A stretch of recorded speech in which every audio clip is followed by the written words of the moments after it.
The difference in the reaction of phenol with bromine in chloroform and bromine in water medium is due to. इस question को समझने से पहले आपको इनकी रिएक्शन समझनी होगी। मतलब रिएक्शन बेसिकली बात क्या कर रहे हैं वो उसकी बात कर रहा हूँ। तो देखिए, अब अगर इन्होंने कहा है कि अगर मैं फिनोल की रिएक्शन Br2 से करा रहा हूँ, सिमिलरली यहाँ पे भी मैं फिनोल की रिएक्शन Br2 से करा रहा हूँ, लेकिन only difference is there solvent. यहाँ पे एक H2O एक्वस सॉल्यूशन हो गया, क्या दूँ तो H2 हो गया, और इधर हो गया कोई नॉन एक्वस, ठीक है, सॉल्वेंट। अब इन्होंने जैसे बोला फिनोल विद ब्रोमीन क्लोरोफॉर्म, ठीक है, CHCl3। देखिए, इसके अलावा CHCl3 के अलावा क्वेश्चन में आपको CCl4 भी दिया जा सकता था, CS2 भी दिया जा सकता था। तो इस तरह के कोई भी रिएजेंट आपको दिए जा सकते हैं एटसेट्रा, ठीक है, जो कि कोई नॉन एक्वस है। अब प्रोडक्ट सब में सेम ही बनेंगे, इसमें ये दिया हुआ है।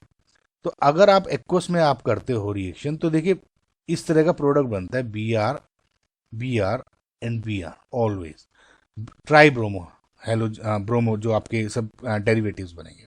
लेकिन इस केस में अगर देखोगे तो सिर्फ मोनो ब्रोमो आपका जो है कंपाउंड वो टेक्स प्लेस होता है। जैसे यानी OH है तो या तो इधर बन जाएगा और दूसरा इधर बन जाता है आपका ऑर्थो पोजीशन पे Br, और इन दोनों में मेजर प्रोडक्ट कौन सा है, ये वाला। तो ये हो गया। तो इस तरह के प्रोडक्ट बन जाते हैं।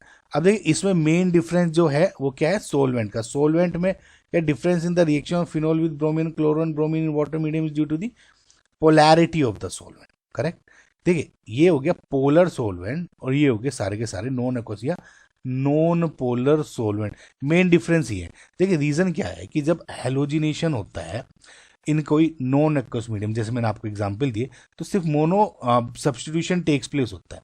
लेकिन जब फिनोल की मैं एक्वस मीडियम में कर रहा हूँ तो वो पार्शली आयनाइज होता है और फिनोक्साइड आयन बन जाता है। यानी देखिए, H2 होता है, ये O नेगेटिव इस तरह का आयन बना देता है। लेकिन इस केस में O नेगेटिव आयन नहीं बनता और वो स्टेबल भी नहीं होता किसी नॉन पोलर सॉल्वेंट पर, ठीक है। अब क्या आता है कि ये जो O नेगेटिव है बहुत ज़्यादा रिएक्टिव होता है और इलेक्ट्रोफिलिक अटैक जो होता है इसका वो बहुत ज़्यादा उसके लिए रिएक्टिव हो जाता है, आयनाइज कर लेता है अपने आप को।